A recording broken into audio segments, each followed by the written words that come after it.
வருத்தப்பட்டு பாரம் சுமப்பவரே வருவீரே சுவண்டை இளைப்பார. வருத்தப்பட்டு பாரம் சுமப்பவரே வருவீரே சுவண்டை இளைப்பார. தாகமுள்ளவரே வாரும் என்றார், தாகத்தோடு வாரும் சாமாரியாளை கண்டார். தாகமுள்ளவரே வாரும் என்றார், தாகத்தோடு வாரும் சாமாரியாளை கண்டார். தண்ணீர் கேட்டார், அவள் தாகம் தீர்த்தார், பாவ மன்னிப்பை கொடுத்து மகிழ செய்தார். தண்ணீர் கேட்டால் அவள் தாகம் தீர்த்தார், பாவ மன்னிப்பை கொடுத்து மகிழ செய்தார். வருத்தப்பட்டு பாரம் சுமப்பவரே வருவீரே சுவண்டை இளைப்பார. வருத்தப்பட்டு பாரம் சுமப்பவரே வருவீரே சுவண்டை இளைப்பார.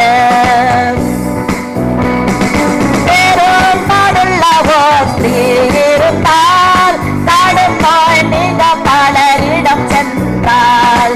பேரும் நாடுள்ளவோ ஸ்ரீ இருந்தால் தாடும் நோய் நீங்க பலரிடம் சென்றால்.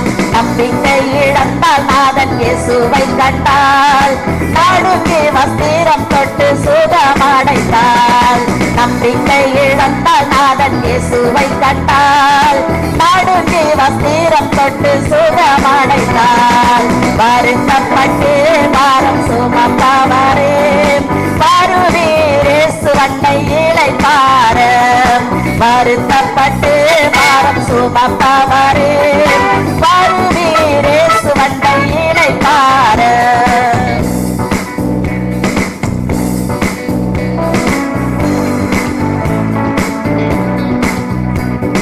நாளே நாளாயிற்றே நாரும் என்றார், நம்பிக்கை விடாதே அவன் பிழைப்பான் என்றார். நாளே நாளாயிற்றே நாரும் என்றார், நம்பிக்கை விடாதே அவன் பிழைப்பான் என்றார். கவலைப்பட்டார் இயேசு கண்ணீர் விட்டார், மரித்தவன் உயிர்த்தே எழ செய்தார். கவலைப்பட்டார் இயேசு கண்ணீர் விட்டார், மரித்தவன் உயிர்த்தே எழ செய்தார். வருத்தப்பட்டு பாரம் சுமப்பவரே வருவீரே சுவண்டை இளைப்பார. வருத்தப்பட்டு பாரம் சுமப்பவரே வருவீரே சுவண்டை இளைப்பார. நாடு நகரங்கள் சுற்றி நடந்தார், நானே வழி வேறில்லை என மொழிந்தார். நாடு நகரங்கள் சுற்றி நடந்தார், நானே வழி வேறில்லை என மொழிந்தார். தலை படைத்தார், அத்தி மரத்தை கண்டார், தானியற்றிருப்பதை கண்டு சாதித்தார். தலை படைத்தார், அத்தி மரத்தை கண்டார், தானியற்றிருப்பதை கண்டு சாதித்தார். வருத்தப்பட்டு பாரம் சுமப்பவரே வருவீரே சுவண்டை இளைப்பார. வருத்தப்பட்டு பாரம் சுமப்பவரே வருவீரே சுவண்டை இளைப்பார. Praise the Lord. Let us all close our eyes, pray unto God for the little word of God. கர்த்தருடைய வார்த்தைக்காக நாம் எல்லாரும் கண்களை மூடி ஜெபிப்போமாக. මේ වචනේ වෙනුවෙන් අපි දැස් වසමින් යාඥා කරමු. பரிசுத்த ஆவியானவர் நம்ம மத்தியிலே கடந்து வந்திருக்கிறார். සුදාත්මයන් වහන්සේ අප මැදේ පැමිණ සිටිනවා. ஒரு மனித சத்தத்தை கேட்பதற்காக நாம் இங்கே வரவில்லை. மனுஷකගේ හඬ අසන පිණිස අප මේ ස්ථානට ආවේ නැහැ. பரிசுத்த ஆவியானவர் தாம் திருவுளம் பற்றின அவருடைய வார்த்தை ஆதியில இருந்த அந்த வார்த்தையின் மூலமாய் நம்மோடு பேசும்படி கடந்து வந்திருக்கிறார். සුදාත්මයන් වහන්සේගේ ආත්මය ප්‍රකාශ කර විදහා දක්වූ ඒ වචනේ එළි දක්වන පිණිස මේ ස්ථානයේ පැමිණ සිටිනවා. எந்த அளவு வாஞ்சையோடு தாகத்தோடு ஆசையோடு ஆண்டவருடைய வார்த்தைக்காக நாம் ஆவலோடு காத்திருக்கிறோமோ அவ்வளவாய் ஆண்டவர் நம்மை ஆசீர்வதித்து சுகமாக்கி அனுப்புவது அதிக நிச்சயமாயிருக்கிறது. අපි දෙවියන් වහන්සේගේ වචනයට කොච්චරම් දුරට ආශා වෙනවද ඒ තරම් දුරට ස්වාමීන් වහන්සේ අපව සුව කරමින් ආශිර්වාද කරනසේක. பரிசுத்தமுள்ள எங்கள் பரலோக பிதாவே, இந்த நல்ல மாலை வேலைக்காக நன்றியோடு உம்மை ஸ்தோத்தரிக்கிறோம். ශුද්ධ ස්වර්ගික පියාණනේ මේ සවස් කාලය නිසා වහන්සේට ස්තුතිවන්ත වෙනවා. இந்த இயேசு அழைக்கிறார் இலங்கை பம்பலப்பட்டி பகுதியிலே இப்படி ஒரு ஆண்டவரே சுகமாக்கும் ஆண்டவரே கூட்டத்தை ஒழுங்கு பண்ணி எங்களை ஏற்றுக்கொண்ட அன்பு பிள்ளைகளுக்காக உமக்கு ஸ்தோத்திரம். ස්වාමීන් යේසුස් කැඳවන ශ්‍රී ලංකා සේවයේ බම්බලපිටි ශාඛා මගින් ස්වාමීන් පවත්වනු ලබන්නා වූ මේ රැස්වීම නිසා වහන්සේට ස්තුතිවන්ත වෙනවා. இப்பொழுதும் நீர் என்னோடு பேசும், எங்கள் அனைவரோடும் பேசும். ස්වාමීන් මේ මොහොතේදී අප සමග අප සෑම කෙනෙක් සමගම කතා කළ මැනව. அன்பு பிள்ளைகளை திருப்தியாய் ஆசீர்வதித்து அனுப்புவீராக. ප්‍රේමී දරුවන්ව තෘප්තිමත් කරමින් ආශිර්වාද කරමින් යවුව මැනව. சகல நன்மைகள் ஆசீர்வாதங்கள் தம்முடைய பிள்ளைகளுக்கு நிறைவாய் உண்டாவதாக. සියලු යහපත්කම නොඅඩුව දරුවන්ට සුභ සිද්ධ වේවා. இயேசுவின் நாமத்தில் ஜெபிக்கிறோம் எங்கள் அருமை பிதாவே. යේසුස් වහන්සේගේ නාමයෙන් යාඥා කරමුව අපගේ අනර්ග පියාණනේ. எல்லாரும் ஆமென் சொல்லுங்க. ஆமென். ආමෙන්. கர்த்தருடைய பரிசுத்த நாமத்திற்கு மகிமை உண்டாவதாக. ස්වාමින් වහන්සේගේ ශුද්ධ නාමයට මහිමය වේවා. 1 கொரிந்தியர் 1 කොරින්ති 2ஆம் அதிகாரம் දෙවෙනි පරිච්ඡේදය 9வது வசனம். 9 වෙනි පදය. எழுதி இருக்கிறபடி தேவன் தம்முடைய பிள்ளைகளுக்கு ஆயத்தம் பண்ணினவைகளை கண் காணவில்லை, காது கேட்டதில்லை, அவைகள் மனிதனுடைய இருதயத்திலே தோன்றவும் இல்லை. දෙවියන් වහන්සේ විසින් තමන් ප්‍රේම කරන්නන්ට සූදානම් කළ යම් දෙයක්ද ඒ දේ ඇසට නොපෙනුනේය, කනට නොසුනුනේය, මනුෂ්‍යයාගේ සිතටත් නොපෙනුනේය. இந்த செய்திக்கு பிறகு உங்களுக்காக, உங்கள் நலனுக்காக, உங்கள் ஆசீர்வாதங்களுக்காக அடிமை நான் பிரத்யேகமாய் ஸ்தோத்திரம் பண்ணி உங்களுக்காக ஜெபம் பண்ணுவோம். මේ දේවමින් පසු ඔබ වෙනුවෙන් පෞද්ගලිකව මේ දේව ස්වාමින් වහන්සේගේ දාසෙක් වෙන මම ඔබගේ ආශිර්වාදය උදෙසා යාඥා කරනවා. அதற்கு முன்பாக ஒரு விசேஷித்த செய்தியை நம்முடைய பக்திக்காக, நம்முடைய பரிசுத்த வளர்ச்சிக்காக, இன்னும் சொல்லப்போனால் நாம் அற்புதங்களை பெற்றுக்கொள்வதற்கு நாம் ஆயத்தப்படுத்தும்படியாக ஒரு விசேஷித்த செய்தி கர்த்தர் நம்மோடு பேசும்படி கடந்து வந்திருக்கிறார். ස්වාමින් වහන්සේ අප මැදේ පැමිණ සිටිනවා. විශේෂිත වූ දේව වචනයකින් අපව මඟ පෙන්වීම පිණිස ස්වාමින් වහන්සේගේ ආශ්චර්ය මැද්දේ ලබා දෙන පිණිසත් ඒ වගේම අපගේ භක්තිවන්තකම වැඩි කරන පිණිසත් මේ වචනේ විශේෂිත පණිවිඩයක් තිබෙනවා. தேவனுடைய வசனத்தை ஆவலோடு கேட்கிறவர்களும் அதின்படி செய்கிறவர்களும் பாக்கியவான்கள் என்று இயேசுவே சொல்லியிருக்கிறார். යේසුස් වහන්සේ සඳහන් කර තිබෙනවා දෙවියන් වහන්සේගේ වචනයට සමන් දෙන ඒ අනුව ක්‍රියා කරන අය භාග්‍යවන්තයන් කියලා. இந்த வசனத்தை சற்று கவனித்து பாருங்கள். මේ වචනයට ඔබගේ අවධානය යොමු කරලා බලන්න. தேவன் தம்முடைய பிள்ளைகளுக்கு, அங்க கவனிக்கணும், அதாவது அவருடைய சொந்த பிள்ளைகளுக்கு, දෙවියන් වහන්සේ තම පුත්‍රයන්ට දරුවන්ට வேறு யாருக்குமோ அல்ல, වෙන කිසි කෙනෙක්ට නොව அவருடைய நாமத்தின் மேல் விசுவாசம் உள்ளவர்களாய் இயேசு கிறிஸ்துவை ஏற்றுக்கொண்டவர்கள் எத்தனை பேர்களோ அத்தனை பேர்களும் தேவனுடைய பிள்ளைகள் என்று வேதம் சொல்லுகிறது. යේසුස් වහන්සේට ප්‍රේම කරමින් යේසුස් වහන්සේව පිළිගන සියලු දෙනා උන්වහන්සේගේ දරුවන් කියලා සඳහන් වෙනවා. எப்போ நம்ம தேவனுக்கு சொந்தமாகி அவருக்கு பிள்ளைகளாகி விட்டோமோ அவர் நமக்கு தகப்பனாகி விட்டார். අපි දෙවියන් වහන්සේට අයිතිව අපි දෙවියන් වහන්සේගේ දරුවන් වෙන කල උන්වහන්සේ එතන සිට අපගේ පියාණන් බවට පත් වෙනවා. மகனே, நீ எப்பொழுதும் என்னோடு கூட இருக்கிறாய், எனவே எனக்குள்ளதெல்லாம் உனக்கு சொந்தம் என்று கர்த்தர் சொல்லுகிறார். ස්වාමින් වහන්සේ කියන පුත්‍රයා ඔබ මා සමග සිටින්නේය, මා තුල තිබෙන්නේ සියල්ල නුඹට සන්තක වන්නේය. தேவனாகிய கர்த்தர் நமக்கு வைத்திருக்கின்ற அனைத்து நன்மைகளும் ஆசீர்வாதங்களும் அவருடைய பிள்ளைகளுக்கு சொந்தம் என்று வேதம் சொல்லுகிறது. දෙවියන් වහන්සේ අප උදෙසා තබා තිබෙනා ආශිර්වාදයන් සහ යහපත්කම් උන්වහන්සේගේ දරුවන්ටත් අයිති වන බවට දේව වචනේ සඳහන් වෙනවා. அதான் தேவன் தம்முடைய பிள்ளைகளுக்கு. ඒක තමයි දෙවියන් වහන්සේ තමන්ගේ ප්‍රේම කරන්නන්ට. அடுத்தது பாருங்கள், ஆயத்தம் பண்ணினவைகளை. ඉන්පසු පදේ බලන්ට සූදානම් කළ දේ. உங்களுக்காக இந்த உலகத்திலும் சரி, நித்திய பேரின்பத்திலும் சரி, தேவனாகிய கர்த்தர் அநேக அரிய பெரிய காரியங்களை ஆயத்தம் பண்ணி கொண்டிருக்கிறார். ඔබ උදෙසා උන්වහන්සේ මේ ලෝකයේදීත් ඒ වගේම සදාකාල ජීවනයේදීත් උන්වහන්සේ මහත් දේ සූදානම් කර තිබෙනවා. அற்புதங்களை செய்ய அவர் வல்லவராய் இருக்கிறார். ඒ වගේම ආස්කම් කරන්ට උන්වහන්සේ බලගතුව සිටිනවා. கிறிஸ்தவ வாழ்க்கையே, விசுவாச வாழ்க்கையே அற்புதங்களை எதிர்பார்த்து அற்புதங்களை நம்பி இந்த உலகத்திலே வாழ்ந்து கொண்டிருக்கிறோம். ක්‍රිස්තුස් කිතුණු ජීවිතය කියන්නේ ආස්කම් බලාපොරොත්තු වෙමින් ජීවත් වෙන ජීවිතයක්ව තිබෙනවා. அற்புதம் என்றால் என்ன? ආස්කම් කියන්නේ කුමක්ද? மனித சக்தியால் முடியாதவைகள், இயற்கையினால் முடியாதவர்கள், மனிதர்களால் முடியாத காரியங்கள், அதிகாரிகளால் முடியாத காரியங்கள், இயேசு நமக்கு செய்கிறாரே அதற்கு பெயர்தான் அற்புதம். ඒ සඳහන් වන කාරණාව වන්නේ කුමක්ද නම් මනුෂ්‍ය ශක්තියට ඒ වගේම ස්වභාව ධර්මයට එහා ගියා වූ ඒ වගේම බලධාරීන්ට කරන්න බැරි ශක්තිය තමයි දෙවියන් වහන්සේ කරන්නේ. அற்புதங்களை நம்புகிறீர்களா? ඔබ එසේනම් ආස්කම් විශ්වාස කරනවාද? மனித சக்தியால் முடியாதவைகள், டாக்டர்களால் கைவிடப்பட்ட காரியங்கள் இயேசுவால் முடிகிறதல்லவா, அதற்கு பெயர்தான் அற்புதம்.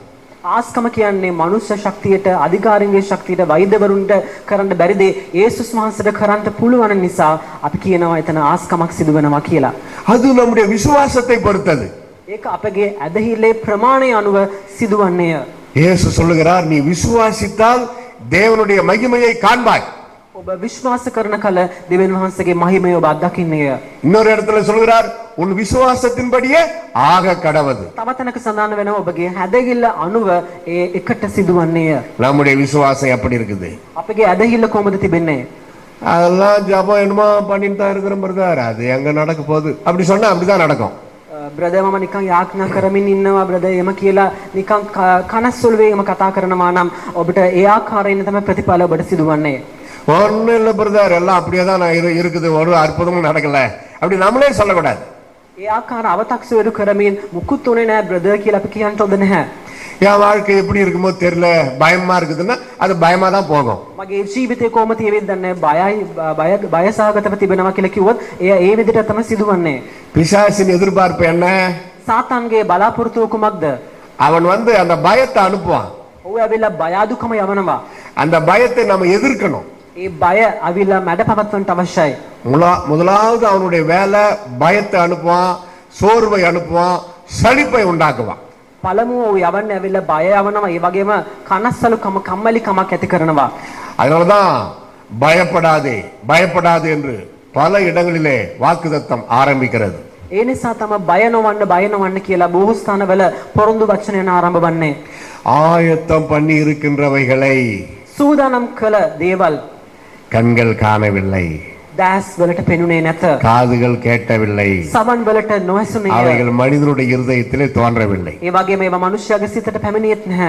கர்த்தர் உங்களுக்கு என்று ஆயத்தம் பண்ணி இருக்கின்றவைகளை மற்றவர்களுக்கு அது தெரியாது.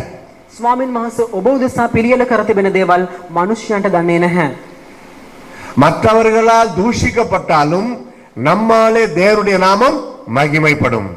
අනිත් අය ඉදිරියේ ඒක දූෂ්‍ය භාවයට ලක් වුණත් ස්වාමින් වහන්සේ ඉදිරියේ ඒක මහිමාන්විතව ක්‍රියාත්මක වෙනවා. நம்முடைய வாழ்க்கையில ஒரு தீர்மானம், என்னால ஒரு காலம் தேவனுடைய நாமம் தூஷிக்கப்படவே கூடாது, மகிமைப்பட வேண்டும். මා කරුණ කොටගෙන මා නිසා දෙවියන් වහන්සේගේ නාමය ඇවිල්ලා දූෂිත වෙන්න හොඳ නැහැ. මක් නිසාද එය මහිමයටපත් වෙන්න ඕනේ මිසක්. என் வார்த்தையிலும் என் பார்வையிலும் என் சொல்லிலும் என் செயலிலும் என் அந்தரங்க ஜீவியத்திலும் இயேசுவின் நாமம் மகிமைப்பட வேண்டும். මාගේ වචනයෙන්ද ක්‍රියාවෙන්ද ඒ වගේම මා කරන බලපෑමෙන්ද දෙවියන් වහන්සේගේ නාමය මහිමයටපත් වෙන්න අවශ්‍යයි. நாம் தேவனை மகிமைப்படுத்தினால் அவர் நம்மை மகிமைப்படுத்த வல்லவராய் இருக்கிறார். අපි දෙවියන් වහන්සේව මහිමයටපත් කරන අවස්ථාවේදී උන්වහන්සේ අපවත් මහිමයටපත් කරනවා. கர்த்தர் நல்லவர் என்பதை ருசித்து பாருங்கள், அவர் மேல் நம்பிக்கையாய் இருக்கிற மனிதன் பாக்கியவான். ස්වාමින් වහන්සේව රස කර බලන්ට උන්වහන්සේ කෙරෙහි බලා සිටින්නා මහිමයටපත් වන්නේ ප්‍රීති වන්නේ කියලා භාග්‍යවන්ත වන්නේ කියලා සඳහන් වෙනවා. எத்தனையோ சாட்சிகளை கேட்கிறோம். අපි සාක්ෂින් බොහෝමයක් අසනවා. தரித்திரத்துல அடுத்த வேளை சாப்பாட்டு கூட வழி இல்லாம கிடந்த இயேசு என்ன ரட்சித்தார், அவருடைய பிள்ளையாய் மாற்றி இப்ப பாருங்க நாங்க எவ்வளவு சந்தோஷமா இருக்கிறோம்னு சொல்றாங்க. මාගේ සාක්ෂිය වන්නේ මම කුසගින්නේ බොහෝ කාලයක් තිස්සේ මම සිටියා. නමුත් ස්වාමින් වහන්සේ මාව වෙනස් කළා කියලා අපි සාක්ෂි අසනවා. நானெல்லாம் ஒரு பணக்கார குடும்பத்துல பிறக்கல. මම වෙල ලොකු ධනවත් පවුලක ඉඳන් ආවේ නැහැ. இந்தியாவுல, அது வட இந்தியாவுல பீகார் மாநிலத்துல ஒரு ஏழ்மையான இந்து குடும்பத்துல நான் பிறந்தேன். උතුරු ඉන්දියාවේ බීගාර් කියනා වූ ඉන්දු පවුලක ඉඳන් තමයි ආවේ. என் பழைய பேரு வேலாயுதம். Old name. මගේ පරණ නම ඇවිල්ලා වේලාயுதம். பேரை கேட்டாவே தெரியும், அது கிறிஸ்து பேர் கிடையாது. ඔබට නම ඇසුනොත් ඔබට දැනගන්න පුළුවන් එක කිතුණු නමක් නෙමෙයි. கூட்டம் எல்லாம் முடிஞ்சதும் அண்ணா வேலாயுதம் ஸ்தோத்திரம் அப்படி சொல்ல வேணா, பவுலுன்னே சொல்லுங்க. රැස්මි වුණ ගමම ඇවිල්ලා වේලාயுதம் සහෝදර කියලා කියන්න එපා, පාවුල් කියලාම කියන්න. ஒரு 3 வயசுல இந்த குழந்தைகளுக்கு வரக்கூடிய பிரைமரி காம்ப்ளெக்ஸ் வந்து இறந்துட்டேன். ඔබ I dead. ඒ අවස්ථාවද අවුරුදු 3කදී පැමිණා වූ ප්‍රාථමික සංකූලතාවය නිසා මම මිය යාමේ තත්ත්වයටපත් වුණා. எங்க அப்பா பேரு பாலாஜி, எங்க அம்மா பேரு ஆண்டாளு, என் பேரு வேலாயுதம். මාගේ මගේ අම්මගේ නම ඇවිල්ලා ආණ්ඩාල ඇවිල්ලා සෝ ඒ ආකාරයෙන් ඔවුන්ගේ නම් තිබෙනවා. சிங்களம் தான் சவுண்டு நல்லா ஏறணும். 3 வயசுல இறந்துட்டேன். අවුරුදු 3ේදී මම ඇවිල්ලා මිය ගියා. அந்த காலகட்டத்திலே அங்க சிபிஎம் சர்ச் நம்ம இலங்கையிலிருந்து வந்த சபை உலகம் ஃபுல்லா இருக்குது. சிலோன் பெண்டிகாஸ்டல் மிஷன், அதுல ஊழியம் செய்கிற ஒரு பிரதர், அவங்க எல்லாம் பாஸ்டர் மாட்டாங்க, பிரதர்னு சொல்லுவாங்க. அவர் அந்த வழியா கடந்து போயிருக்கிறார். ඒ අවස්ථාවේදී CPM දන්නම ඉන්දියාව පුරාවටම පීටි තිබෙනා වූ සභාවක්, ඒ සභාවේ සේවය කරන සහෝදරයෙක් ඒ අවස්ථාවේදී වීදියේ ගමන් කරමින් සිටියා. என்ன இது ஒரே சத்தமா அழுகையின் கூக்குரலா இருக்குதே, போய் பார்க்கலாம் என்று அங்க வந்தவர் தான். බලන්න මේ පවුලේ මේ ආකාරයේ මොරගස්සන ශබ්දයක් පැමිණ තිබෙනවා. ඒ නිසා ගිහලා බලමුකෝ කියලා ඒ නිවසට ඇතුල් වී තිබෙනවා. குழந்தை மரித்து கிடக்கிறது. பெற்றோர், உற்றார், உறவினர் என இனஜன பந்துகள் எல்லாரும் காதறி அழுது கொண்டிருக்கிறார்கள். ඒ නිසා ඥාති නිතවතුන් ඒ මියගිය ඒ දරුවා කෙරේ බලමින් මොරගස්සමින් විලාප දෙමින් තැවෙමින් සිටියා. அந்த சிபிஎம் பாஸ்டர் வந்தார். ඒ CPM පාස්ටර් ආවා. அழுது கொண்டிருக்கிற எங்க அப்பா அம்மா சொந்த பந்தங்களுக்கு ஒரு ஆறுதலான வார்த்தை இயேசுவை பற்றி சொல்லியிருக்கிறார். අඬමින් සිටියා වූ මාගේ දෙමාපියන් බලලා සහනදායක වචනයක් යේසුස් වහන්සේ හරහා උන්වහන්සේ කතා කරා. நம்ம இயேசுநாதர் ஊழியம் செய்யறோமே, பாஸ்டரா இருக்கிறோமே, சும்மா போகக்கூடாதுன்னு சொல்லி ஒரு பொதுவான பிரார்த்தனை அங்க ஜெபம் பண்ணியிருக்கிறார். එතන සාමාන්‍ය යාඥාවක් යේසුස් වහන්සේ ගැන ප්‍රකාශ කරමින් ඔහු යාඥා කර තිබෙනවා. குடும்ப ஆறுதலுக்காக ஒரு பொதுவான ஜெபம். පවුලේ සමාදානය නැතිනම් සහනය උදෙසා සාමාන්‍ය යාඥාවක් සිදු කළා. ஆனால் அங்கே நடந்த அற்புதம் என்ன தெரியுமா? නමුත් ඒ දී සිදුන්නා වූ ආස්කම කුමක්ද දන්නවද? அவர் ஜெபம் பண்ணி கொண்டிருக்கும் பொழுது நான் உயிரோட வந்து விட்டேன். ඔහු යාඥා කරමින් සිටි අවස්ථාවේදී මට යලි පණ පැමිණිය නැතිනම් ප්‍රාණවත් වුණා. இப்பதான் ஒரு அல்லேலூயா சொல்லணும். දැන් තමයි හලෙලූයා කියන්න ඕනේ. நான் உயிரோட வந்தது உங்களுக்கு சந்தோஷமா துக்கமா?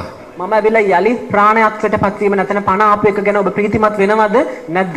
அதனால தானே இங்க வந்திருக்கிறோம். ඒ නිසා තමයි මේ ස්ථාන පැමිණ සිටින්නේ. இந்த அற்புத காட்சியை கண்ட என் பெற்றோர் அன்றைக்கே இயேசுவின் பிள்ளைகளாக மாறினார். මේ ආස්කම දුටුවා වූ දෙමාපියන් එදායින් පටන් යේසුස් වහන්සේගේ දරුවන් බවට පත් වුණා. எங்க அப்பா அறிக்கிட்டாரு. அங்க தென்னு மேல மெயின்ஸ், பீகார் மெயின்ஸ், அந்த இதுல பூமிக்கு அடியில பிராஸ் எடுப்பாங்க, அதுல ஒரு லேபரா போய் சேர்ந்தவர் தான் எங்க அப்பா. ඒ බීගාරවල ඒ තිබෙනා භූමි ප්‍රමාණය ඒ ප්‍රදේශයේ ඒ ලේබ විදිහට තමයි කටයුතු කළේ. செத்து போன என் குழந்தை இயேசு எழுப்பி விட்டார், நாங்கள் இன்று முதல் இயேசுவின் பிள்ளைகள் என்று எங்க அப்பா அறிக்கையிட்டு இருக்கிறார் தெருவில். ඔය ඇවිල්ලා වීදියේ ප්‍රකාශ කරන පටන් ගත්තා. මරණු ළමයා ඇවිල්ලා යලි ඔව් ජීවිතුන් අතර පැමිණ සිටිනවා. අද පටන් ඔය ඇවිල්ලා යේසුස් වහන්සේගේ දරුවන් කියලා. அடுத்த ஞாயிறு என்ன ரெடி பண்ணி அவர் சர்ச்சுக்கு கொண்டு போயிட்டாங்க. ඊළඟ ඉරිදා ඔහුගේ සභාවට මම සූදානම් කරලා ගෙන ගියා. ஐயா, எங்களுக்கு ஒண்ணுமே தெரியாது, நீங்க வந்து பிரார்த்தனை பண்றப்போ ஏசப்பா குழந்தைய காப்பாத்திட்டாரு, உயிரோட எழுப்பிட்டாரு, மேற்கொண்டு நாங்க என்ன செய்யணும் சொல்லுங்க, நாங்க அப்படியே கீழ்ப்படின்னு சொல்லி கேட்டிருக்கிறாங்க. ඒ අවස්ථාවේදී ඔහුගේ පියා කතා කර තිබෙනවා යාඥාව අතරවාරයේදී යේසුස් වහන්සේ සුව කළා. මින් මතුව කුමක්ද කරන්න ඕනේ කියලා ඔහු විමසා තිබෙනවා. அந்த போதகர் சொல்லியிருக்கிறார், நீங்கள் தொடர்ந்து வாருங்கள். ඒ දේවගතිකවරයා සඳහන් කර තිබෙනවා නොකොඩවා දේවස්ථානයේ පැමිණෙන්න කියලා. இன்றைக்கு ஆசையா வந்திருக்கிறீங்க, பேர் மட்டும் மாத்தலாம். අද ඔබ ආශාවෙන් පැමිණ සිටිනවා නම විතරක් වෙනස් කරමු. பாலாஜியா இருந்த எங்க அப்பா ஜான். බාලාජී විදිහට මගේ තාත්තා ඇවිල්ලා ජෝන් බවට පත් වුණා. ஆண்டாளா இருந்த எங்க அம்மா மேரி. ආණ්ඩල් සිටියා මගේ මව ඇවිල්ලා මේරි බවට නම වෙනස් කළා. வேலாயுதமா பிறந்த எனக்கு பவுல். වේලායුධම් කියලා නම දරන මාව ඇවිල්ලා පාවුල් බවට නම වෙනස් කළා. இந்த பெயரை வைத்து ஆசீர்வதிச்சு அனுப்பியிருக்கிறார். මේ නම් තියලා ආශිර්වාද කරලා යවුවා. இப்போ 67 வயசு ஆகுது. දැන් මට 87ක් වෙනවා. இங்க இருக்கிறவங்களே நான் தான் வயசு அதிகம்னு நினைக்கிறேன். මේ ඉන්න අයගේ මම තමයි වයස අධිකම පුද්ගලයා කියලා විශ්වාස இன்று வரை அற்புதமாய் காப்பாற்றி வருகிறார். උන්වහන්සේ අද වෙනකම්ම ආශ්චර්යමත් මාව ගෙන යනවා. தேவன் தம்முடைய பிள்ளைகளுக்கு வைத்திருக்கின்ற ஆசீர்வாதங்களை கண் காணவில்லை, காது கேட்டதில்லை. දෙවියන් වහන්සේ තමගේ දරුවන්ට තබා තිබෙන ආශිර්වාදයන් වලට ඇස පෙනුනේ නැහැ, කනට නොඇසුනේය. அதனாலதான் அவருக்கு ஒப்பு கொடுத்து அவருடைய ஊழியத்தை செய்து கொண்டு வருகிறோம். ඒ නිසා තම උන්වහන්සේට බාර කරමින් උන්වහන්සේගේ සේවාවන් ඉෂ්ට කරමින් සිටින්නේ. என்னுடைய 20வது வயசுல என் வேலையை ரிசைன் பண்ணிட்டு நான் ஊழியத்துக்கு வந்தேன். මගේ අවුරුදු 20 දී මාගේ ඒ කරා වූ ඒ රාජකාරිය අවසන් කරලා රැකියාව නිමා කරලා මම සේවාවට පැමිණියා. என்னுடைய 30வது வயசுல எனக்கு கல்யாணம் ஆச்சு. අවුරුදු 30 දී මම විවාහ කරගත්තා. தொடர்ந்து வழக்கம் போல நாங்க ஊழியம் செய்து கொண்டு இருக்கிறோம். නොකඩවාම සුපුරුදු පරිදි දේව සේවය නියැලෙමින් සිටිනවා. அப்போ அதுக்கு பிறகு ஒரு பிரச்சனை, ஒரு போராட்டம், ஒரு வியாதி வரலையா? வந்தது.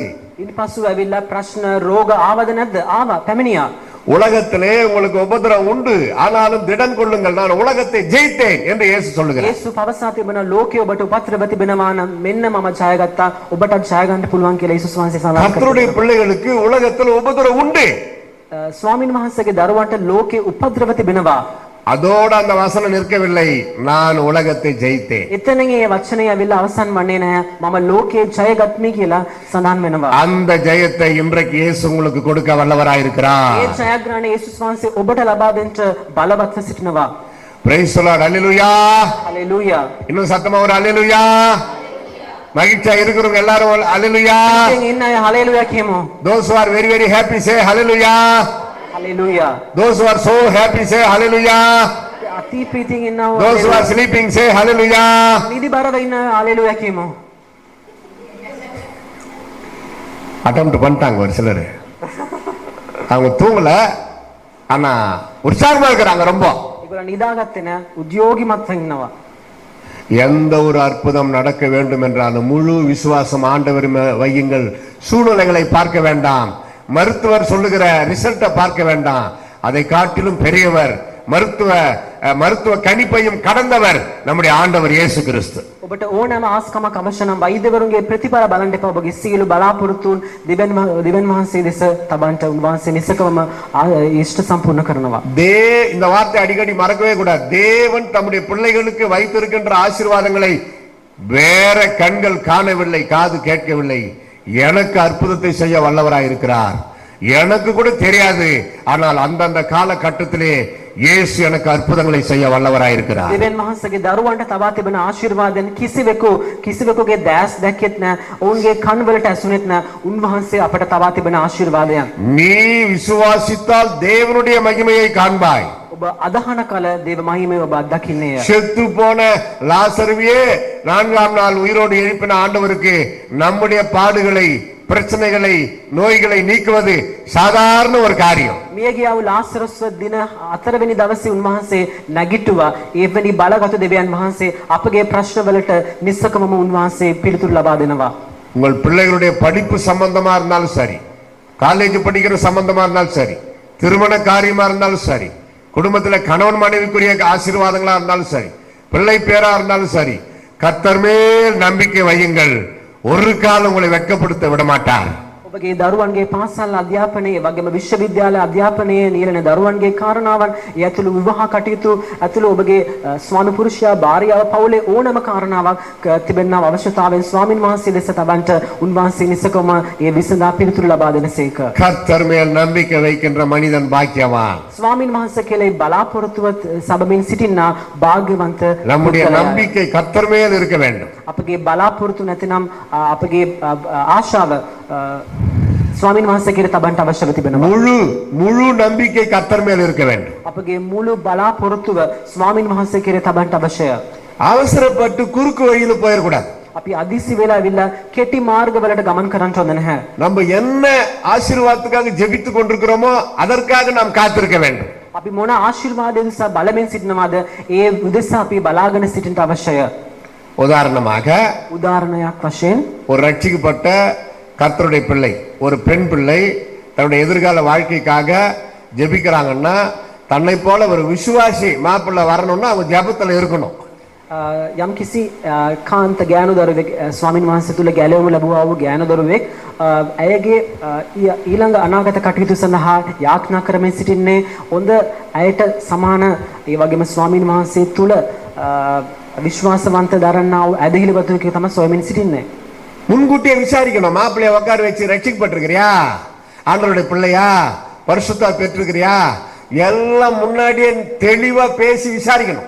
ඒක කලින්ම දැනගන්න අවශ්‍යයි. ඔබ ගැලවීම ලැබලා ඉන්නවද ස්වාමීන් වහන්සේ තුල ඔබගේ ජීවිත කෙසේද කියන කාරණාව හැදගෙන වන්තයකද යනවා කාරණාවන් දැන බැල ගැනීම ඉතාමත් අත්‍යවශ්‍යව තිබෙනවා. நீ கிறிஸ்தவ பெற்றோருக்கு பிறந்த கர்த்தருடைய பிள்ளை, சரி பெற்றோர் கூட விட்டுருங்க, நீ இயேசுவை ஏற்றுக்கொண்டு அவருக்கு பக்தியாய் வாழ்கிற கர்த்தருடைய பிள்ளை, உனக்கு வரக்கூடிய ஒரு வரன் உன்னை போல இயேசுவின் பிள்ளைகளா இருந்தால்தான் அதற்கு ஒப்பு கொடுத்து ஜெபித்தால் கர்த்தர் அனுப்பும் வரை பொறுமையாய் காத்திருக்க வேண்டும். ඔබ ඇවිල්ලා යේසුස් වහන්සේව පිළිගරගෙන පෞද්ගලික ඇලුම්කාර වශයෙන් ඔබ පිළි අරගෙන ජීවත් වෙන ඔබගේ පෞල් ජීවිතයට සුදුසු සහකාරයක් ඔබ සොයන කල සොයනවා නම් ඔබ වගේම ස්වාමින් වහන්සේ තුල ඇදහිලිවත් වීම ඉතාමත් අත්‍යවශ්‍ය දෙයක්ව තිබෙනවා. ඒ උදෙසා තමයි ඔබගේ යාඥාවේ තබ මේ යාඥා කරන්න අවශ්‍යව තිබෙන්නේ. கவனியுங்கள், இதுல தான் நிறைய பேர் அவசரப்பட்டு தவறான முடிவு எடுத்துறாங்க. அவசரப்பட்டு வேற மாப்பிள்ளை கிடைக்குமோ கிடைக்காத தெரியல, அவன் அதை குடிச்சா பரவாயில்ல, அவன் சிகரெட் பிடிச்சா பரவாயில்ல, அப்புறம் நம்ம திருத்திடலாம், நம்ம ரட்சித்துடலாம், இவங்க உலக ரட்சகரே அதனால ரட்சித்துடலாம், பரவாயில்ல ஒத்துக்கா, எப்படி அட்ஜஸ்ட் பண்ணிடலாம், திருப்பி வேற மாப்பிள்ளை கிடைக்காதுன்னு சொல்லி அந்த பொண்ணு அவசரப்பட்டாலோ குடும்பத்தார் அவசரப்பட்டாலோ அதுக்கப்புறம் வர்ற பிரச்சனைக்கு ஆண்டவர் பொறுப்பல்ல. සමහරක් අවස්ථාවල ඥාන දරුවන් අදීසි වෙලා තීරණ ගන්නවා. අයින විවාහ කාලයත් ගත වෙනවා. ඒ නිසා අපි බේබද්දෙක් වුණත් සිගරට් බොන කෙනෙක් වුණත් අපි බඳමු. ඉන්පසුව එන්නව ප්‍රතිවිපාක වලට ඔවුන් මූණ දෙන කල ස්වාමින් වහන්සේ ඒ ප්‍රතිවිපාක වලට නැතිනම් එන්නව අතනව ඉරණමට උන්වහන්සේ වගකීම් නොදරන දෙවි කෙනෙක්ය. நல்ல கவனிங்க, யோவான் தன் நிருபத்தில் எழுதுகிறார், அவரை நேசிக்கிறேன் என்று சொல்லுகிறவன் எவனும் அவர் கட்டளைகளை கை கொள்ளுகிறான். යෝහාන්ගේ යවුම් පත්‍රවල සඳහන් වෙන උන්වහන්සේ ප්‍රේම කරන තනත්තා උන්වහන්සේගේ ආඥා පනත් පවත්වන්නේය. எங்க தமிழ்நாட்டுல நடந்த ஒரு சாட்சி சொல்றேன். තමිල්නාඩුවේ සිදුනාව සාක්ෂියක් ඔබ සමග බෙදා ගන්නට කැමතියි. ஒரு பிராமண குடும்பத்துல பிறந்த ஒரு பெண், බ්‍රාහ්මණ පවුලක ඉපදුනා වූ කාන්තාවක්. சகல விதமான ஆச்சாரங்களை கடைபிடிக்கிற ஒரு குடும்பம் அது. සියලු ආකාරයේ චාරිත්‍ර විධිවිධාන වලට අනුකූලව ගමන් කරන වූ කාන්තාවක්. அந்த பெண்மணி எப்படியோ இயேசுவை பற்றி கேள்விப்பட்டு, ஓ இயேசு உண்மையான தெய்வம், உலக ரட்சகர், இவர்தான் மோட்சத்துக்கு வழி என்று நம்பி விசுவாசித்து தன் சொந்த ரட்சகராக ஏற்றுக்கொண்டார்கள். ඒ කාන්තාව යේසුස් වහන්සේ ගැන දැන හැදිනගෙන පෞද්ගලික ගැලවුම් කාර්ය වශයෙන් කෙසේ යම් ආකාරයෙන් පිළිගෙන ස්වාමින් වහන්සේ වෙතට පැමිණියා. வீட்டுல சொன்னா பிரச்சனை பெருசாயிடும். ගෙදර කිව්වොත් ප්‍රශ්නය ලොකු වේවි. எப்படி நீ இந்த மாதிரி போன, நம்ம கொலை என்ன, கோத்திரம் என்ன, நம்ம வேலை என்ன, நம்ம என்ன கேஸ்ட் ஃபார்வர்டு எல்லாம் சொல்லி அந்த பெண்ணை வீட்டை விட்டு தொலைச்சிருவாங்க. ඒක ඇවිල්ලා ගෙදර අය දැනගත්තම ලොකු ප්‍රශ්නයක් වෙලා කුලය මොකක්ද ගෝත්‍රය මොකක්ද කියලා ලොකු ප්‍රශ්නයක් ඇති කරමින් එම සහෝදරි නැතන මේ පුද්ගලයාව ගෙදරින් පිටුහල් කරයි. எப்போ இயேசுவை தெரிந்து கொண்டார்களோ, இயேசுவை ஏற்றுக்கொண்டார்களோ, எல்லா பாவங்களுக்கும் தன்னை நீங்களாக்கி பரிசுத்தமாய் வாழக்கூடிய பெண்ணாக அந்த பெண் மாறிவிட்டார்கள். යේසුස් වහන්සේව පිළිගත දවසේ පටන් සියලු පාපිෂ්ඨ කාරණා වලට ඉවත් කරමින් ඈත් වෙමින් ස්වාමින් වහන්සේට සුදුසු භාජනයක් වශයෙන් ඒ ජීවත් වෙන්න පටන් ගත්තා. அப்பா அம்மா சொந்த பந்தம் யாருக்கும் சொல்லல. තාත්තා අම්මා ඒ වගේම ඥාතීන් නෑදෑයන් කිසිවෙකුට ඒ ගැන කිව්වේ නැහැ. கோயிலுக்கு போய் சாமி கும்பிட்டு வான்னு சொல்லி அப்பா அம்மா அனுப்புவாங்க. அந்த பெண் போயிட்டு ஒரு இடத்துல எங்கன்னா ஜெபம் பண்ணிட்டு வீட்டுக்கு வந்துருவாங்க. කෝවිලට ගිහිලා යාඥා කරලා ඉන්න කියලා දෙමව්පියන් යවම ඒ සහෝදරය ඇවිල්ලා ඒ අනුව වෙනකොට වෙන තැනකට ගිහිලා දෙවියන් වහන්සේට යාඥා කරමින් ගෙදරට එනවා. இந்த பெண்ணுக்கு திருமண காரியம் ஒழுங்கு பண்ணப்பட்டது. ඉන්පසුව ඒ තැනැත්තියට විවාහ කටයුතු සූදානම් කරනු ලැබුවා. முடியாது, எனக்கு கிறிஸ்துவ மாப்பிள்ளை தான் பிடிக்கும், நான் இயேசுவை ஏற்றுக்கொண்டேன்னு சொன்னா பிரச்சனை பெருசாயிடும். බෑ, මට වෙලා කිතුණු සහකරුවෙක් තමයි ඕන කියලා කිව්වම ගෙදර ප්‍රශ්නයක් ඇති වේවි. ஞானத்தை பயன்படுத்தினார். අය ඇවිල්ලා ප්‍රඥාවණු වන්තව විතික්ෂණ பெற்றோர் ஏற்பாடு செய்த அந்த மணமகன் வந்தார். දෙමෝපියන් සූදානම් කළා වූ ඒ මනමාලයා පැමිණියා. பிராமின் குடும்பத்துல அக்ரஹாரம் சொல்லுவாங்க. அக்ரஹாரம் ඒ බ්‍රාහ්මණ පවුලවල අග්‍රහාரம் කියලා කියනවා අපි. கல்யாணத்துக்கு முன்னாடி மாப்பிள்ளை கிட்ட பேசவே கூடாது, அதான் அவங்க ரூல்ஸ். ඒගොල්ලන්ගේ රීතියක් නීතියක් තිබෙනවා. ඒ කියන්නේ විවාහ කටයුතු වලට පෙර ඒ පුද්ගලයා සමග කතා කරන්න ඕද නැහැ කියන ආ වූ නීතියක්. ஆனா அந்த பெண்ணு, தயவு செய்து நான் சொல்றது ஒரே ஒரு நிமிஷம் மாப்பிள்ளை கிட்ட ஒரு வார்த்தை நான் பேசணும், தயவு செய்து அனுப்புங்க தனியான்னு அந்த பொண்ணு கேக்குது. ඒ සහෝදරිය මොනවද කිව්වේ, මොහොතක් ඒ පුද්ගලයා සමග මට කතා කරන්නට ඉඩ ලබා දෙන්න කියලා කාරුණිකව බැගෑපත් වුණා.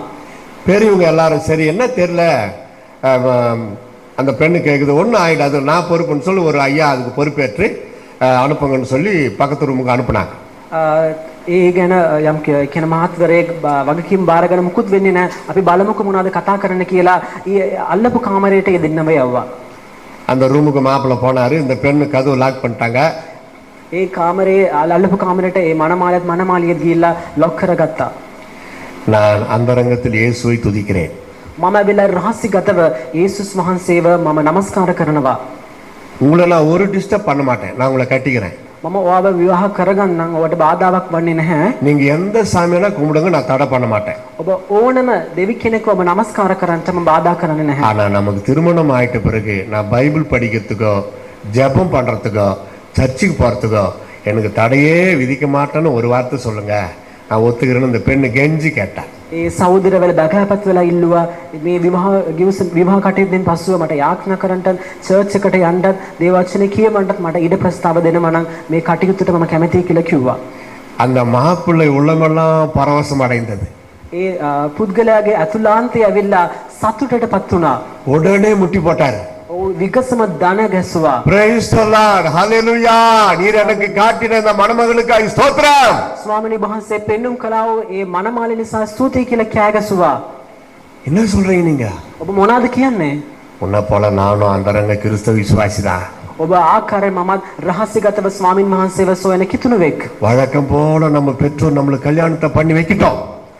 සුපුරුදු ආකාරය අපගේ දෙමාපියන් විවාහ කටයුතු කරපු දෙන්. அப்புறம் நம்ம இஷ்டம் தான், கர்த்தரை துதிக்கலாம், ஊழியமே செய்யலாம்னு அந்த மாப்பிள்ளை சொன்னார். ඉන්පස්සේ අපිට ඕන ආකාරයෙන් ස්වාමීන් වහන්සේට ප්‍රශංසා කරන්න පුළුවන්, සේවය කරන්න පුළුවන් කියලා ඒ මනමාලය කිව්වා. அவங்க ரெண்டு பேரை பார்த்து நான் சொல்லுவேன், மகளே மகனே உன் விசுவாசம் பெரியது. ඒ දෙදෙනා බලලා මම කියනවා, පුතා දිනේ ඔබගේ විශ්වාසය මහත්ව තිබෙනවා. ஏதோ ஒண்ணு கிடைச்சா போதும், அப்புறம் சரி பண்ணிடலாம். தேவனுடைய நாமம் எங்களால மகிமைப்படணும்னு சொல்லி முன்கூட்டியே பிளான் பண்ணி மாம்சிக இச்சைகளுக்கு இடம் கொடுக்காம கர்த்தருடைய சித்தத்துக்கு கீழ்ப்படியும் பொழுது கர்த்தர் அற்புதம் செய்ய வல்லவராயிருக்கிறார். ඕනම දෙයක් ලැබිච්ච දෙයක් කියලා ඒ මානසික තෘෂ්ණාවට ඉඩ ලබන්නේදී ස්වාමීන් වහන්සේගේ කැමැත්තට උන්වහන්සේගේ නාමයෙන් මහිමයට පත්වන පිණිස ඕන ඉඩ ලබා දුන්නා. Praise the Lord. Hallelujah. இன்னொரு வசனத்தை கூட உங்களுக்கு படிக்கிறேன் பாருங்க. තවත් වචනයක් ඔබ වෙනුවෙන් කියමන්නම්. ஹீப்ரூஸ், எபிரேயர் ඒබ්‍රවු 12ஆம் அதிகாரம் 12 වෙනි පදය 28வது வசனம். 28 වෙනි පදය. அசைவில்லாத ராஜ்யத்தை பெறுகிறவர்களாகிய நாம் பயத்தோடும் பக்தியோடும் தேவனுக்கு பிரியமாய் ஆராதனை செய்யும்படி கிருபையை பற்றி கொள்ள கடவோம்.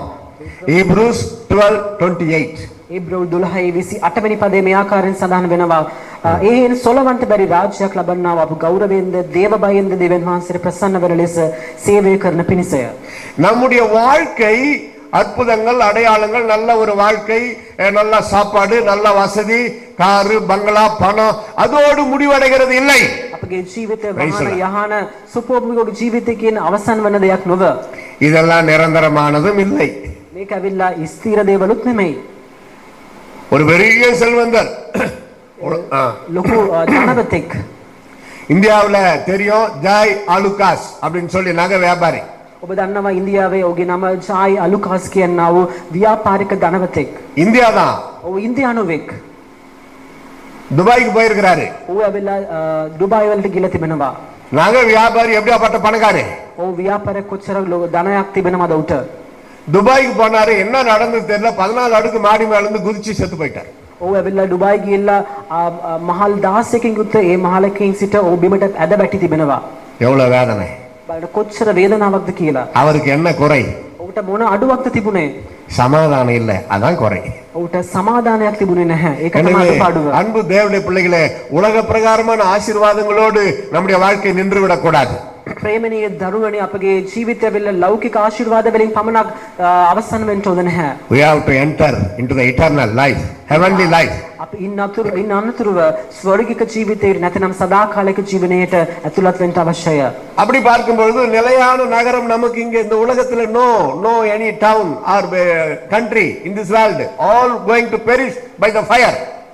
මේ ලෝකයේද අපිට හොයාගන්න බෑ ස්ථිර නගරයක් නැත්නම් ලෝකයේ සියල්ලම ගින්නෙන් විනාශ වෙන්න යනවාය. நல்லா கவனிங்க. அழிந்து போகின்ற உலகத்திலிருந்து அழியாத உலகமாகிய மோட்ச பேரின்பத்திற்கு நம்மை அழைத்து கொண்டு செல்ல இயேசு வரப்போகிறார். මේ අස්ථීර ලෝකයෙන් ස්ථීර ලෝකයට ගෙනෙන පිණිස උන්වහන්සේ පැමිණියා. எல்லாத்தையும் விட்டு போய் தான் ஆகணும். සියල්ල අතහැරලා ගමන් කරන්නට අවශ්‍යව තිබෙනවා. இந்த மைக் எனக்கு ரொம்ப பிடிக்கும், நல்லா இருக்குது பேசுறது. இயேசு வர்றப்ப இதை விட்டு போய் தான் ஆகணும். මේ මයික් එක බලන ලස්සනම තිබෙනවා. යේසුස් වහන්සේ පැමිණ අවස්ථාවේ මේක අත්හැරලා දාලා යන්න අවශ්‍යව තිබෙනවා. அது போலதான் எல்லாமே. ඒ ආකාරයෙන් තමයි සියල්ලම. சிலர் அவங்க வீட்டுல இருக்கிற பொருளுங்களை ரொம்ப நேசிப்பாங்க. සමහරක ගෙදර තිබෙන දේවල් වලට ආශා කරනවා. சிலர் எல்இடி டிவி ரொம்ப நேசிப்பாங்க. සමහරක LED TV වලට ආශා කරනවා. சகோதரிகள் ஃப்ரிட்ஜை ரொம்ப நேசிப்பாங்க. සහෝදරියන් ඇවිල්ලා ෆ්‍රිජ් එකට ආශා කරනවා. சிலர் வீட்டுல பாருங்களா 2-3 ஃப்ரிட்ஜ் கூட இருக்கும். සමහරක ගෙදර ඇවිල්ලා ශ්‍රීත කරන දෙකක් තුනක් තිබෙනවා. எல்லாம் இருக்குது, இருக்கிற வரைக்கும் அனுபவிங்க, பரவாயில்ல. ඉන්නකම් ඔබ එක භුක්ති විඳින්න කමක් නැහැ. இயேசு வரும்பொழுது எல்லாத்தையும் விட்டுட்டு நம்ம போய் தான் ஆகணும். යේසුස් වහන්සේ පැමිණෙන විට අපි සියල්ල අත්හැරලා දාලා යන්න වෙනවා. அப்ப நம்மோடு வரப்போகிறது என்ன தெரியுமா? ඒ අවස්ථාවේදී අප සමග පැමිණෙන්නේ කුමක්ද දන්නවද? நம்முடைய பரிசுத்த வாழ்க்கை. අපගේ ශුද්ධ පිවිතුරු ජීවිතයයි. நாம் ஆயத்தம் பண்ணின ஆதாயப்படுத்தின ஆத்துமாக்களுடைய பலன்கள். අපි ඇවිල්ලා දිනාගත්තා වූ ආත්මයන් වල තිබෙනා වූ ප්‍රතිවිපාක නැතන ප්‍රතිඵල අපි අත්විඳින්න යනවා. இயேசு அழைக்கிறார் இந்த ஜெபத்திற்கு. மற்றவங்களை அழைத்து கொண்டு வரும்பொழுது உங்களுக்கு பரலோகத்துல பலன் இருக்கிறது. යේසුස් කැඳවයි සේවයට අප අන් අයවත් ඔබ කැඳවාගෙන යන කල ස්වර්ගයේ රාජ්‍යයේදී ඔබට ප්‍රතිවිපාක තිබෙනවා. அவரவருக்கு கட்டாயம் பலன் உண்டு. ඒ එකිනෙකාට ඒන් ඵලය තිබෙනවා. கேட்பார், எத்தனை வருஷம் நீ விசுவாசியா இருந்தா? நரகம் போக மாட்டீங்க, பரலவனா. ஆனா கேட்பாரு, கணக்கு கேட்பாரு. ඔබ අපායට යන්නේ නැහැ. ස්වාමීන් වහන්සේ විමස ඔබගේ කී ඔබ ගැලවීම ලැබලා කොච්චර දවසක් වෙනවද? எத்தனை பேர் ஆதாயப்படுத்தின? කී ආත්ම කීයක් දිනාගත්තද? எத்தனை வருஷம் இயேசு அழைக்கிறாரு ஜெபத்துக்கு போறேன். යේසුස් කැඳවයි ක්‍රියාත්මක වලට කී වතාවක් ඔබ ගමන් කර තිබෙනවද? ஒரு ஜென்டிலஸ் பீப்புள், பொதுமக்கள் யாரையாவது ஒரு 2-3 பேரை நீ கொண்டு போனியா? ඔබ වෙල සාමාන්‍ය ජනතාව ඒ ස්ථාන රැගෙන ගොස් තිබෙනවද? அப்படியெல்லாம் கேள்வி கேட்டுட்டு தான் அப்புறம் தான் பரலோகத்துக்கு அனுப்பி வைப்பாரு. ඒ ප්‍රශ්න විමසුවට පසුව තමයි ඔබට ස්වර්ග රාජ්‍යයට ගෙනුන ලබන්නේ. யோசித்து பாருங்க, வெறும் கையாய் நாம் ஆண்டவர்கிட்ட வரக்கூடாது. අපි ඇවිල්ලා හිස් සතින් යුතුව දෙවියන් වහන්සේ වෙතට එන්න හොඳ නැහැ. எப்படி ஊழியக்காரராக எங்களை கணக்கு கேட்பாரோ அது போல விசுவாசிகளாக உங்களையும் கணக்கு கேட்பார். දේව සේවකයන්ගේ උන්වහන්සේ ගණන් අස්සන්නේ කොහොමද? ඒ ආකාරයෙන්ම ඇදහිලි වතුන ඔබගේ උන්වහන්සේ ඒ ආකාරයෙන්ම ගණන් අහනවා. ஆண்டவருக்கு என்ன வேதனை தெரியுமா? උන්වහන්සේට තිබෙන වේදනාව කුමක්ද දන්නවද? என் பிள்ளைகள் எனக்கு அது வேண்டும், இது வேண்டும், அற்புதங்கள் நடக்க வேண்டும், ஆசீர்வாதங்கள் வேண்டும், பணத்தேவைகள் சந்திக்க வேண்டும் என்றெல்லாம் எப்போ பாரு ஜெபிக்கிறார்களே தவிர, அப்பா இயேசுவே உமக்காக சில ஆத்துமாக்களை ஆதாயப்படுத்த எனக்கு கிருபை தாரன்னு கேட்கறதே கிடையாது. මගේ දරුවන් ඇවිල්ලා ඒක ඕනේ මේක ඕනේ කියලා ලෞකික ආශාවන් වෙනුවෙන් ඉල්ලුම් කරනවා. නමුත් ස්වාමින් වහන්සේගේ කැමැත්ත උදෙසා ආත්ම දිනාගන්ට උන් ආසා නැහැ.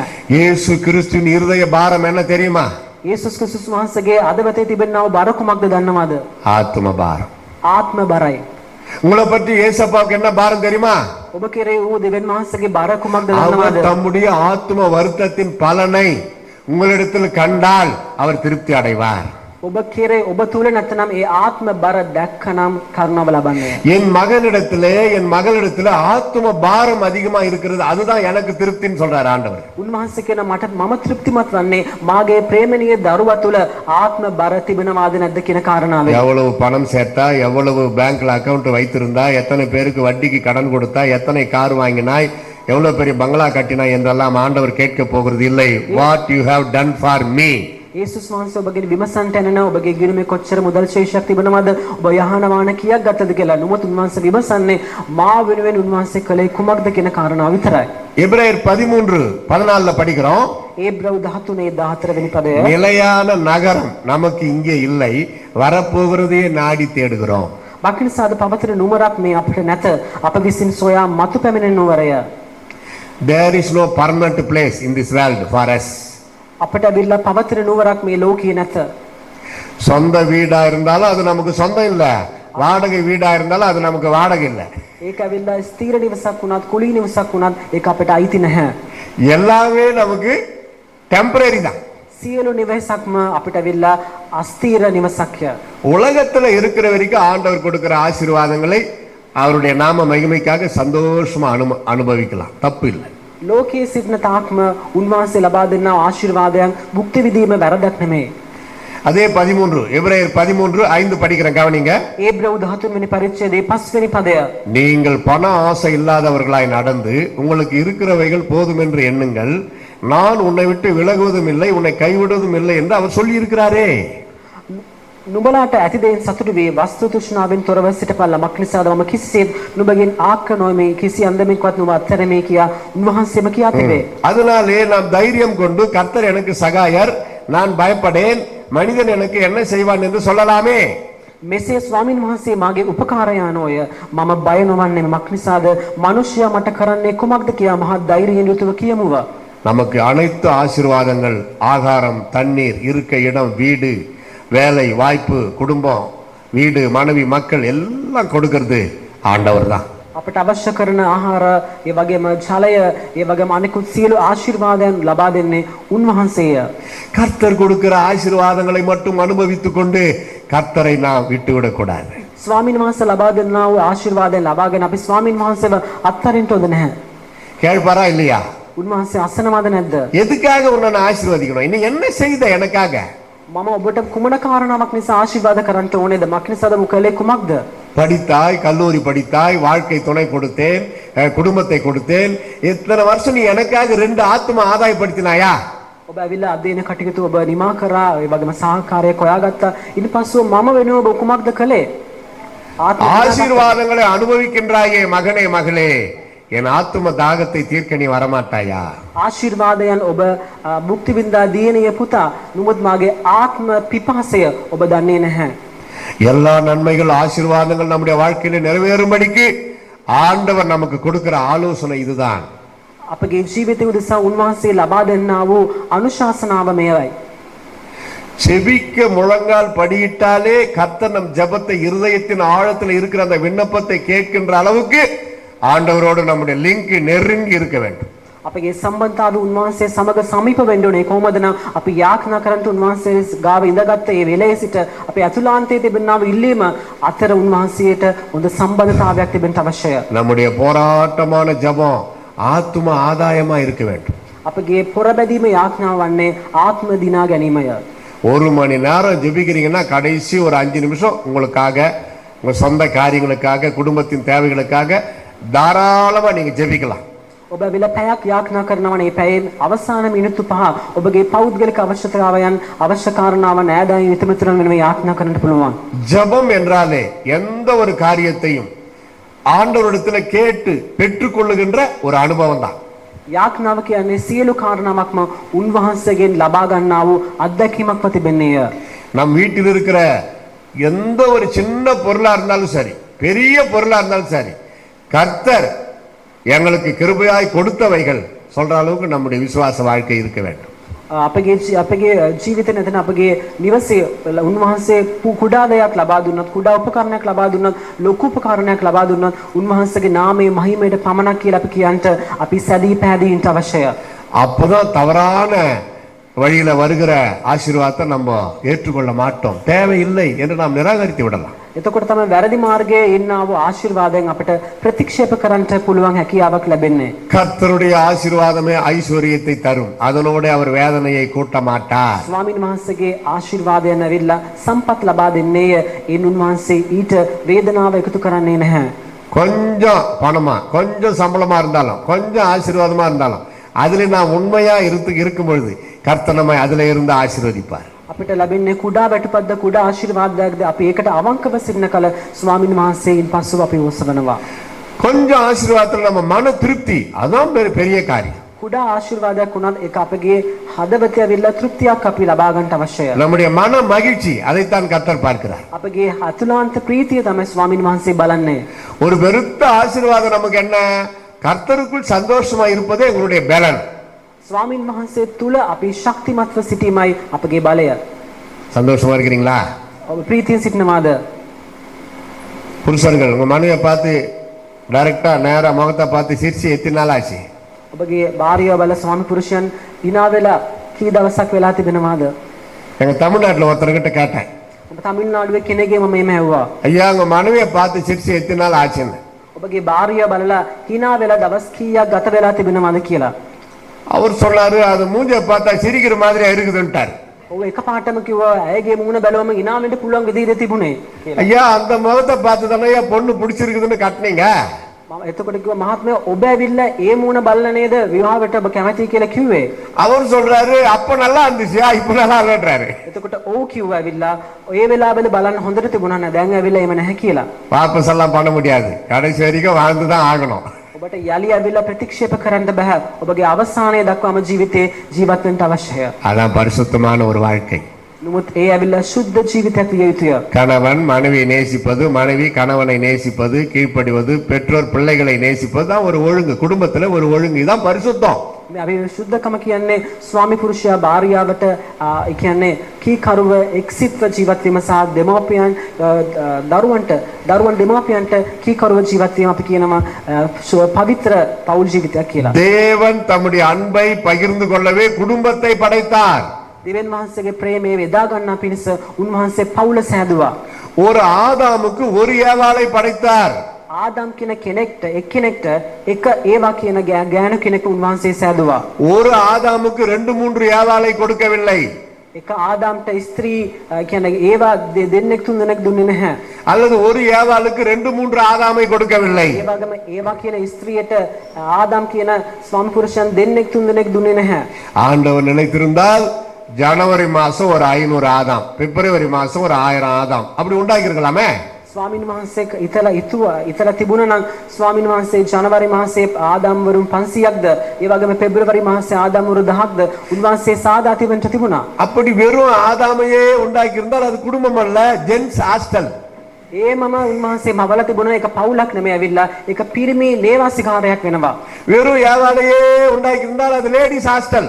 ඒ වගේම එක ඒවා විතරක් මවලා තිබුණා එක කාන්තා ලේවාසිකාරයක් වෙනවා. குடும்பம் என்றால் என்ன? පවුල කියන්නේ කුමක්ද?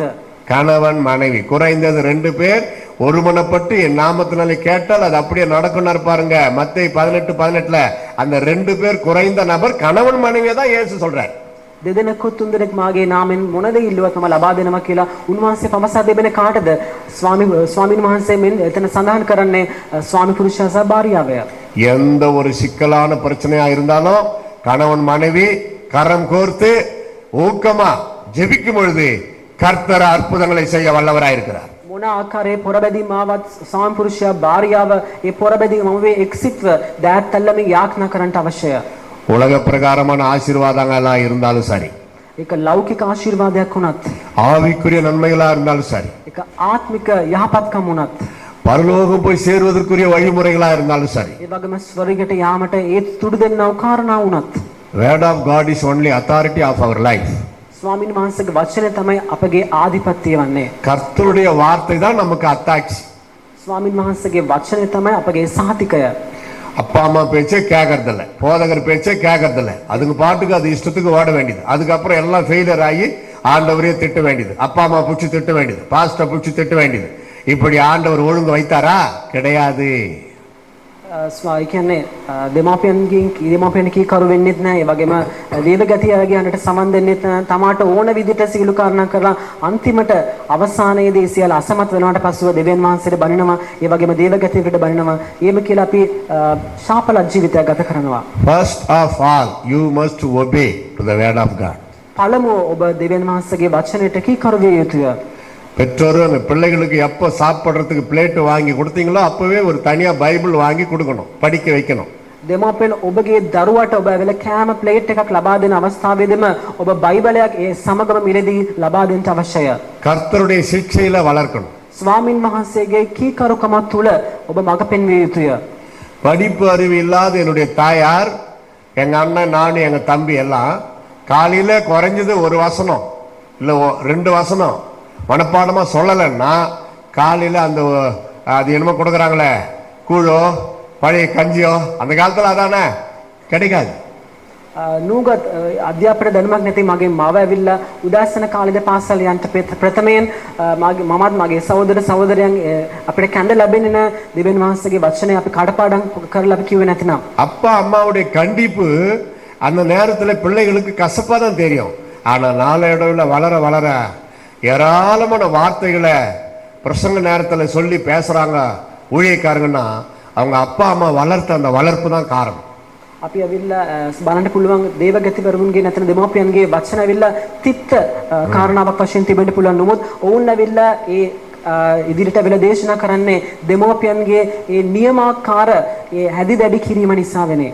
இயேசு கிறிஸ்து வெளிப்படாத பழைய ஏற்பாட்டு காலத்துல ஈப்ரூஸ் எபிரேய ஸ்திரீகள் அதாவது இஸ்ரவேல் ஸ்திரீகள் பிள்ளைகளை பெற்ற பிறகு அவர்களுக்கு பால் கொடுக்கும் பொழுது அந்த குழந்தைகள் பால் குடிக்கும் பொழுது ஆண்டவருடைய வார்த்தையை அந்த குழந்தை காதுல கேட்கிற மாதிரி சொல்லிக்கொண்டே இருப்பார்களாம்.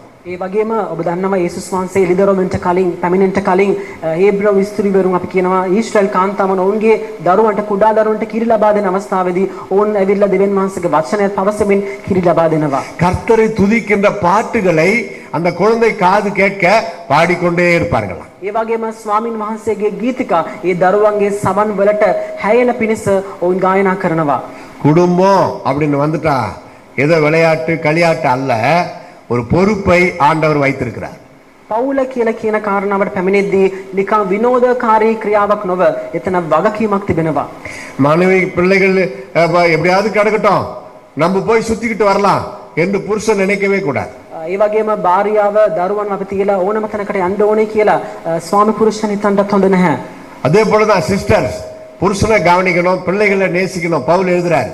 அப்பதான் ஒரு சிறந்த நல்ல பெண்மணி என்று பவுல் சொல்லுகிறார். පාවුල්තුමා කියනවා ඔබ ගුණවත් ස්ත්‍රියක් වෙන්න අවශ්‍ය නම් ඔබගේ ස්වාමි පුරුෂයාව රැක බලන්න ඕනේ, ඒ වගේම දරුවන්වත් ඔබ සලකා බලන්න අවශ්‍යයි කියලා.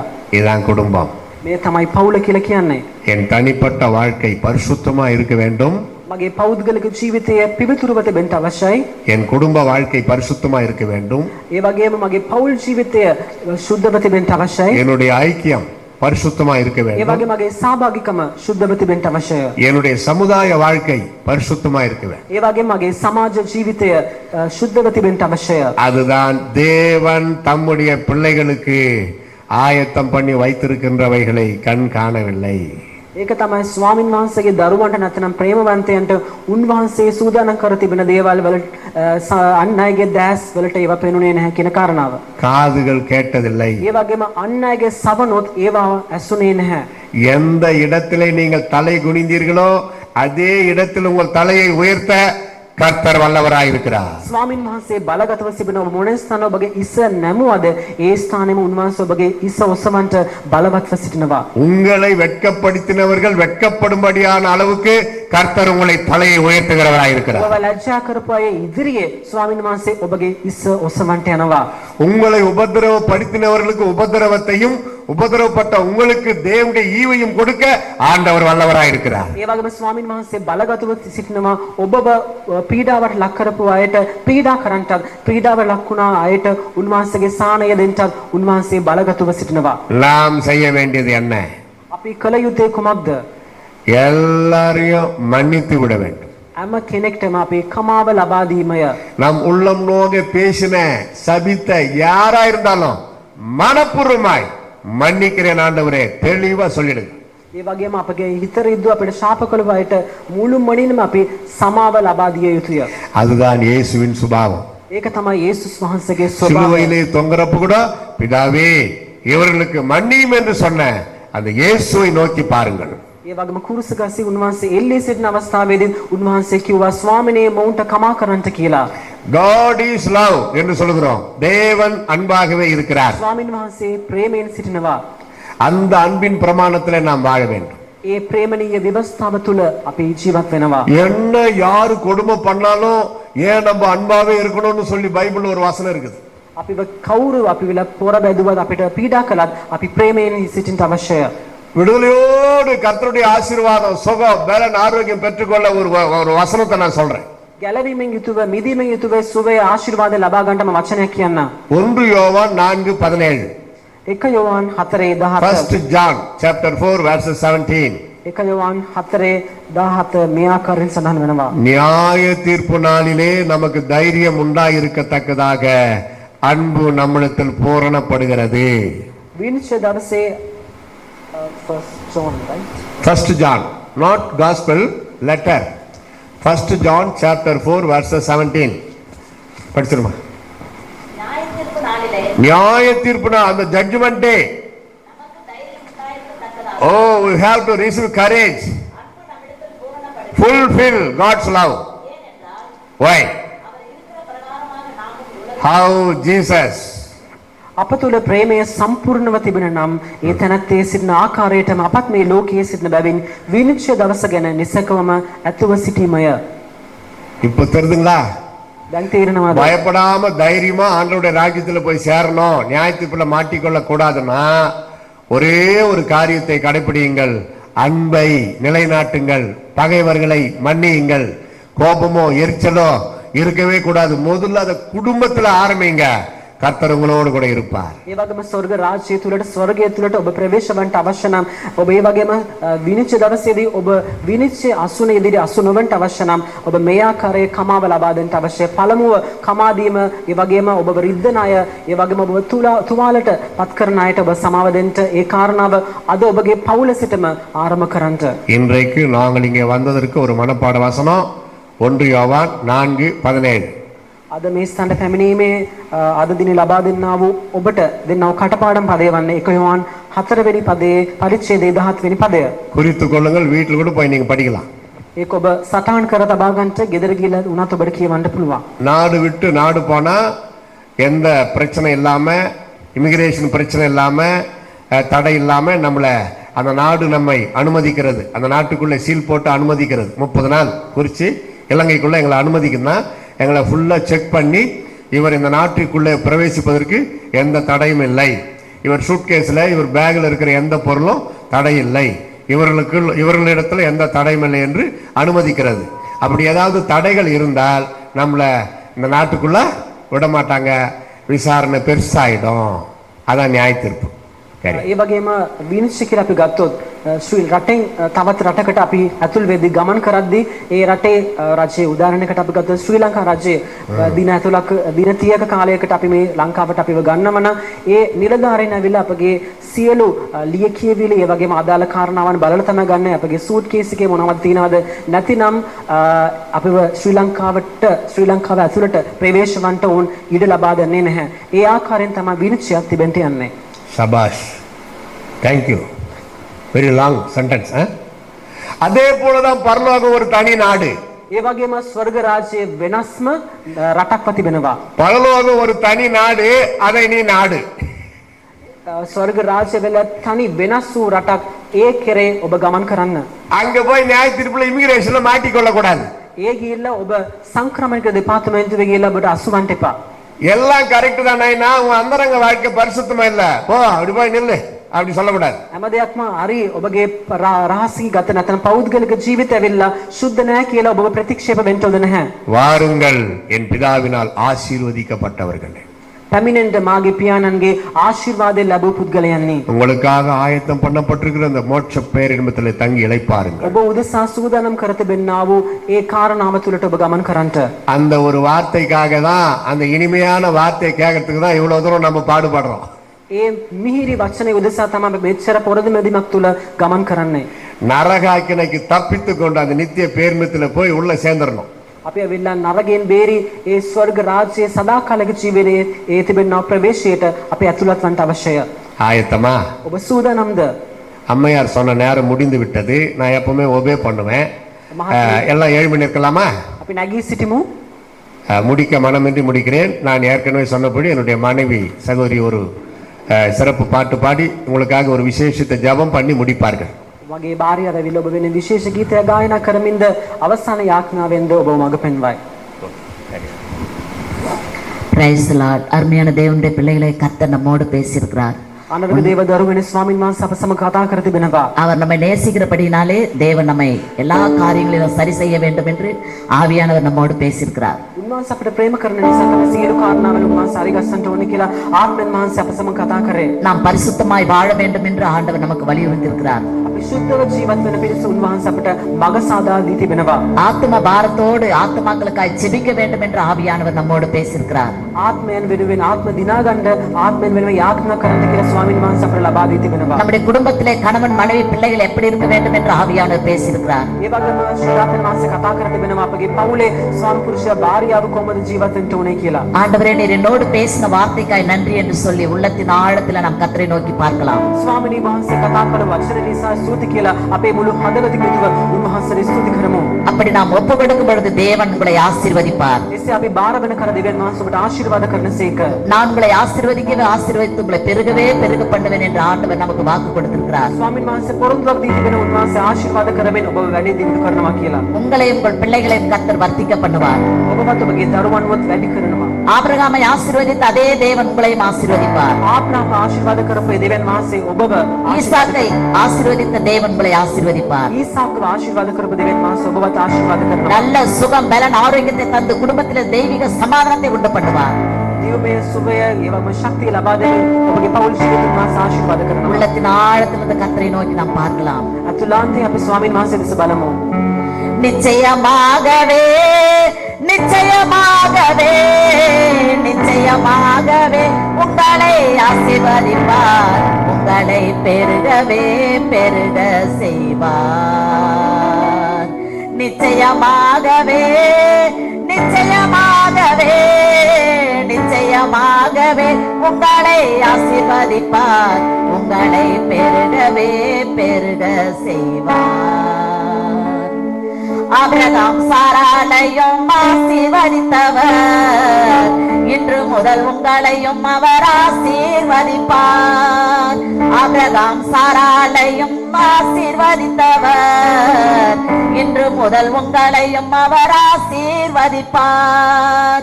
கர்த்தருக்குள் சந்தோஷமாய் எப்போதும் இருந்தால் நித்த வாழ்வில் சமாதானமே. கர்த்தருக்குள் சந்தோஷமாய் எப்போதும் இருந்தால் நித்த வாழ்வில் சமாதானமே. நிச்சயமாகவே நிச்சயமாகவே நிச்சயமாகவே உங்களை ஆசீர்வதிப்பார். உங்களை பெருகவே பெருக செய்வார். நிச்சயமாகவே நிச்சயமாகவே நிச்சயமாகவே உங்களை ஆசீர்வதிப்பார். உங்களை பெருகவே பெருக செய்வார். ஈசாக்கு ரெபெக்காளை ஆசீர்வதித்தவர். இன்று முதல் உங்களையும் அவர் ஆசீர்வதிப்பார். ஈசாக்கு ரெபெக்காளை ஆசீர்வதித்தவர். இன்று முதல் உங்களையும் அவர் ஆசீர்வதிப்பார். கர்த்தருக்கு பயந்து அவர் வழிகளில் நடந்தால் என்றும் நீங்கள் பாக்கியவான்கள். கர்த்தருக்கு பயந்து அவர் வழிகளில் நடந்தால் என்றும் நீங்கள் பாக்கியவான்கள்.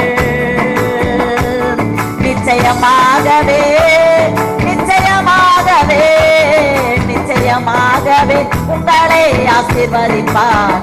உங்களை பெருகவே பெருக செய்வார். நிச்சயமாகவே நிச்சயமாகவே நிச்சயமாகவே உங்களை ஆசீர்வதிப்பார். உங்களை பெருகவே பெருக செய்வார். உங்களை பெருகவே பெருக செய்வார்.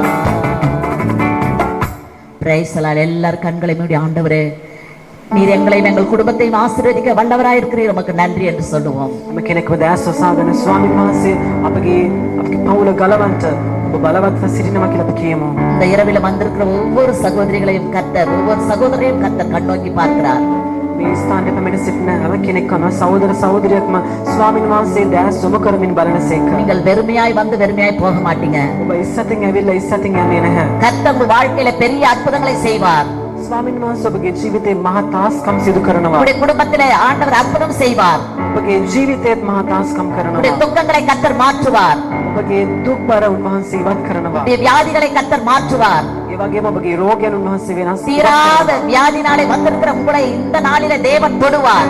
සුබ නොවන රෝග උන්වහන්සේ ඉවත් කරම ඔබ ස්පර්ශ කරනවා. உங்களுடைய குடும்பத்தில் இருக்கிற எல்லா சாபக்கட்டுகளை கர்த்தர் மாற்றி போடுவார். ඔබගේ පවුලේ තිබෙන සියලු ශාප උන්වහන්සේ ඉවත් කරනවා. உங்களுடைய வாழ்க்கையிலும் உங்களுடைய பிள்ளைகளுடைய வாழ்க்கையிலும் கர்த்தர் அற்புதம் செய்வார். ඔබගේ ජීවිතේත් ඔබගේ පවුලේ පවුලත් උන්වහන්සේ ආශිර්වාද කරමින් ආස්කම් සිදු කරනවා. அநேக ஆத்துமாக்களுக்கு பிரயோஜனமான பாத்திரமாய் உங்களை வைப்பார். ඒ වගේම බොහෝ ආත්ම දිනාගන්ට උන්වහන්සේ ප්‍රයෝජනවත් බඳුන් වශයෙන් ඔබ භාවිතා කරන්නට යනවා. உங்கள் நம்பிக்கை வீண் போகாதபடி கர்த்தர் உங்கள் நம்பிக்கையின்படி ஆசீர்வதிப்பார். ඔබගේ බලාපොරොත්තුව විනාශයටපත් නොවන පිණිස උන්වහන්සේ ඔබව ආශිර්වාද කරනවා. ஒருவேளை கண்ணீரோடு இந்த இடத்துல எனக்கு வந்திருக்கலாம். සමහරක් විට කඳුළැලි සමග මේ ස්ථාන පැමිණ உங்கள் සිටිනවා. கண்ணீரை கர்த்தர் எல்லா கண்ணீரையும் துடைத்து அவர் ஆறுதலையும் சமாதானத்தையும் கட்டளிடுவார். ඔබගේ කඳුළු සියල්ල පිසලමින් උන්වහන්සේ සහනය ලබා දෙනසේක. ஒருவேளை நீங்கள் யாராருக்கு முன்பாக வெட்கப்பட்டு நின்றீர்களோ அவர்களுக்கு முன்பாக தேவன் உங்களை உயர்த்த வல்லமையுள்ளவராய் இருக்கிறார். සමහරක් විට ඔබ නින්දිත තත්ත්වයට පත් කළා වූ අය ඉදිරියේ උන්වහන්සේ ඔබ ඔසවන්ට යනවා. நாம் ஆண்டவரை நோக்கி பார்க்கலாம். අපි දෙවියන් වහන්සේ දෙස බලමු. ஸ்தோத்திரம் ஆண்டவரே, நன்றியோடு உம்மை துதிக்கிறோம், உம்மை ஸ்தோத்திரிக்கிறோம் அப்பா. ස්වාමීනි වහන්සේට ප්‍රශංසා කරනවා අපි යනනේ. இந்த அருமையான இந்த இரவு நேரத்துக்காய் நன்றி செலுத்துகிறோம். මේ අනර්ග රාත්‍රී කාලය නිසා වහන්සේ ස්තුති කරනවා. ஆண்டவரே, இந்த இடத்துல கூட கர்த்தாவே இந்த இயேசு அழைக்கிறார். ஊழியத்தின் மூலமாய் ஆண்டவரே வந்திருக்கிற ஒவ்வொருவரையும் இயேசுவின் நாமத்தில் நாங்கள் வாழ்த்தி ஆசீர்வதிக்கிறோம். යේසුස් කඳවයි සේවයේ ස්වාමීනි පැමිණි සිටින හැම කෙනෙක්ම අපි ආශිර්වාද කරනවා. இந்த இடத்துல வந்திருக்கிற ஒவ்வொரு சகோதரிகளையும் சகோதரர்களையும் பிள்ளைகளையும் ஆண்டவரே உம்முடைய கரத்துல நாங்கள் ஒப்பு கொடுக்கிறோம் ஆண்டவரே. සඳ පැමිණි සිටිනව සහෝදර සහෝදරි වගේම දරුවන්ව වහන්සේගේ දෑතට බාර කරනවා. யார் யார் என்னென்ன பாரத்தோடு துக்கத்தோடு வேதனையோடு வந்திருக்கிறார்கள் அவருடைய வேதனைகளை கர்த்தர் மாற்றி போட வேண்டுமா ஜெபிக்கிறோம். කවුරු කවුරු ස්වාමීනි බර වේදනාවන් සමග පැමිණි සිටිනවද ඔවුන්ගේ සියලු බර වේදනාවන් වහන්සේ ඉවත් කළ මැනව. பலவீனத்தோடு வியாதியோடு வந்திருக்கிற பிள்ளைகளை இப்பொழுது தொடுவீராக இயேசுவின் ඒ நாமத்தில். වගේම දුර්වලකමින් ඒ වගේම රෝග වලින් පැමිණි සිටින හැම කෙනෙක්ම වහන්සේ ස්පර්ශ කළමින් ස්වාමී ඒවා ඉවත් කළ මැනව. பில்லிசுடைய கட்டுகளினாலே பாதிக்கப்பட்டிருக்கிற பிள்ளைகளை இப்பொழுது தொடுவீராக இயேசுவின் நாமத்தில். ූණියෙන් බැඳින් වෙලින් ස්වාමීනි පීඩාවට ලක් වුණා වේ වහන්සේ නිදහස් කළ මැනව. எல்லா கட்டுகளையும் இயேசுவின் நாமத்தில் நீக்கப்பட வேண்டுமா ஜெபிக்கிறோம். සියලු බැඳුම් යේසුස් වහන්සේගේ නාමයෙන් වහන්සේ ඉවත් කරමින් නිදහස් කළ මැනව. ஒவ்வொருவரும் விடுதலை தருவீராக இயேசுவின் අප நாமத்தில். කෙනෙක් වහන්සේගේ නිදීම ලබා දුන මැනව. இவர்கள் கைது செய்கிற எல்லா காரியங்களிலும் கர்த்தர் ஜெயத்தை கட்டளிடுவீராக. දෑතින් සිදු කරන සියලු කාරණාවන් ස්වාමීන් වහන්සේම ආශිර්වාදය අනකරමින් ලබා දුන මැනව. இவருடைய வியாபாரங்களை கர்த்தர் ஆசீர்வதிப்பீராக. උන්ගේ ව්‍යාපාරයෙන් වහන්සේ ආශිර්වාද කර මැනව. சமாதானம் இல்லாமல் இருக்கிற ஒவ்வொரு குடும்பத்தை இப்பொழுதே தொடுவீராக இயேசுவின் நாமத்தில். සමාදානයෙන් තිබෙනවා පවුල් වහන්සේ ස්පර්ශ කළ මැනව. ஒவ்வொரு குடும்பத்திலும் தெய்வீக சமாதானம் உண்டாகட்டும். අප පවුලකම වහන්සේගේ දියුමේ සමාදාන පැමිණෙත්වා. ஆண்டவரே, திருமணம் ஆகாத பிள்ளைகளுக்கு திருமண பாக்கியத்தை கட்டளிடுவீராக. විවාහ නොවුණා දරුවන්ට වහන්සේගේ විවාහ වීමේ ආශිර්වාදය ලබා දුන මැනව. குழந்தை இல்லாத பிள்ளைகளுக்கு குழந்தை பாக்கியத்தை கட்டளிடுவீராக. දරු සම්පත් නැති අයට වහන්සේ දරු සම්පතක් දෙමින් ආශිර්වාද කර මැනව. படிக்கிற பிள்ளைகளுக்கு நல்ல ஞானத்தை கட்டளிடுவீராக. ඒ වගේම ඉගෙන ගන්නා දරුවන්ට හොඳ ප්‍රඥාව ලබා දෙමින් අනකර මැනව. ஆண்டவரே, உம்முடைய ஊழியத்தை செய்கிற உம்முடைய பிள்ளைகளை கர்த்தர் இன்னும் பலப்படுத்தி வல்லமையடுத்து பயன்படுத்துவீராக. දේව සේවය සිදු කරන අය වහන්සේගේ ශක්තිය ලබා දෙමින් තවදුරටත් සේවය කරන්නට වහන්සේගේ සවිය ලබා දුන මැනව. இந்த இடத்திற்கு புதிய புதிய ஆத்துமாக்களை கொண்டு வருவீராக. මේ ස්ථානට අලුත් ආත්ම ගෙනා මැනව. அநேக சுகமடைந்து செல்லட்டும். බොහෝ දෙනෙක් සුවය ලබා ගනිත්වා. அநேக ரட்சிக்கப்பட்டு செல்லட்டும் ஆண்டவரே. බොහෝ දෙනෙක් ගැලවීම ලබා ගනිත්වා. இந்த இடம் முழுவதும் இந்த பிரசன்னம் நிரம்பியிருப்பதற்காக நன்றி. මේ ස්ථාන පුරාවට වහන්සේ අභිමුඛයේ පිරී තිබෙන නිසා ස්තුතියි. ஒவ்வொருவரும் இயேசுவின் நாமத்தில் நாங்கள் வாழ்த்தி ஆசீர்வதிக்கிறோம். හැම කෙනෙක්ම යේසුස් වහන්සේගේ නාමයෙන් ආශිර්වාද කරන්න. ஒவ்வொருவரும் ஆசீர்வாதமா இருக்கட்டும் ஆண்டவரே. හැම කෙනෙක්ම ආශිර්වාදිතව සිටිත්වා. இந்த நாளில் ஆண்டவரே செய்தி கொடுத்த உம்முடைய மகனை கூட இன்னும் எடுத்து வல்லமையாய் பயன்படுத்துவீராக.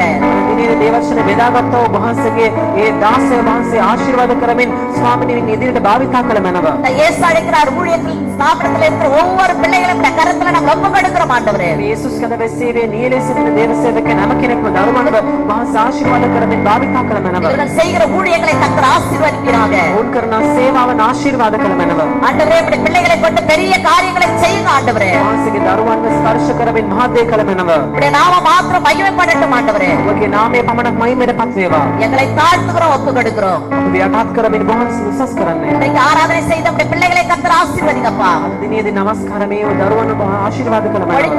மொழிபெயர்ப்பு செய்கிற அருமையான தம்பியை நீர் ஆசீர்வதிப்பீராக. පරිවර්තන දායක වූ සහෝදරයාට ආශිර්වාද කළ මැනව. இசை வாசிக்கிற மகனை ஆசீர்வதிப்பீராக. ඒ වගේම වාදනය කරන සහෝදරයාට ආශිර්වාද කරන්න. அவர்களுக்கு நீர் கொடுத்த தாளந்துகளை உம்முடைய நாம மகிமைக்கென்று பயன்படுத்தும்படியாய் கர்த்தர் உதவி செய்வீராக. නාමයෙන් තනතු වහන්සේගේ නාමය උදෙසා තවදුරටත් භාවිතා කරන්න කරුණාව දුන මැනව. உம்முடைய நாம மாத்திரம் மகிமைப்படட்டும். ඔබගේ නාමය පමණක් මහිමයටපත් වේවා. எங்களை தாழ்த்துகிறோம், ஒப்பு கொடுக்கிறோம். අපි යටත් කරමින් අපි බාරවන්නේ. இயேசுவின் நாமத்தில் ஜெபிக்கிறோம் பிதாவே. යේසුස් වහන්සේගේ නාමයෙන් යාඥා කරමු පියාණනි. ஆமென். ආමේන්.